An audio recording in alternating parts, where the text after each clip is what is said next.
नमस्कार, मैं मनोज झा। आप देख रहे हैं ग्राउंड जीरो। आज यहाँ हम लोग अखिल भारतीय हिंदू महासभा पे आए हुए हैं। हम स्वामी चक्रपाणी महाराज से सिर्फ ज़्यादा नहीं, चंद 2 सवालात करना चाहेंगे। सवाल करने वाले इनके पास तो हजारों आते हैं।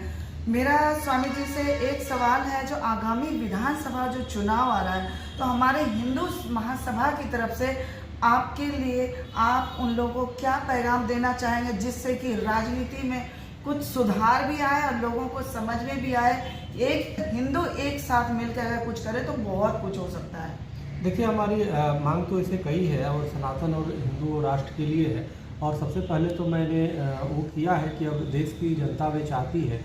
आप 14 अगस्त 1947 में जब देश विभाजित हो गया, एक पाकिस्तान बन गया, तो 15 अगस्त को देश को हिंदू राष्ट्र होना चाहिए था, जब पाकिस्तान मुस्लिम राष्ट्र हो गया तो।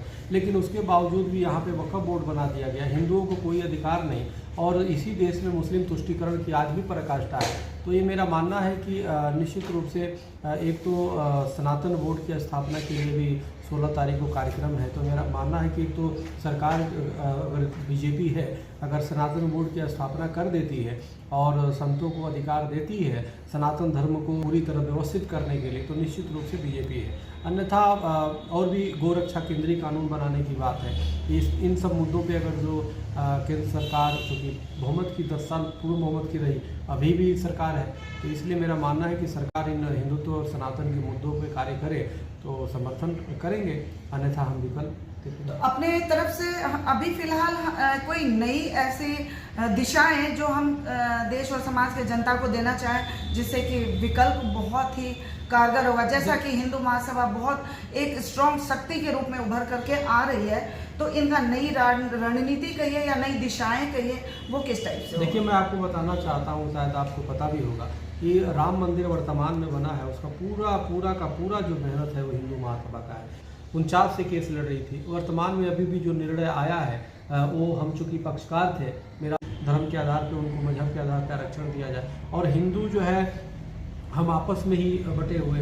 तो अब आवश्यकता है कि हम एकजुट होकर के हमें सनातन बोर्ड बनाने की बात करें, ताकि कम से कम पहले मंदिर और सनातन धर्म के जो हमारे मेन जो है स्थली है वो बच सके, और उसके बाद हम आगे करें। तो मेरा ये है कि सरकार जो है गोरक्षा केंद्रीय कानून, सनातन बोर्ड और इन मुद्दों पर तत्काल विचार करके इसको करे, ताकि हम सब एकजुट हों। नहीं होगा तो फिर हम लोग को विकल्प तो तराशना ही पड़ेगा।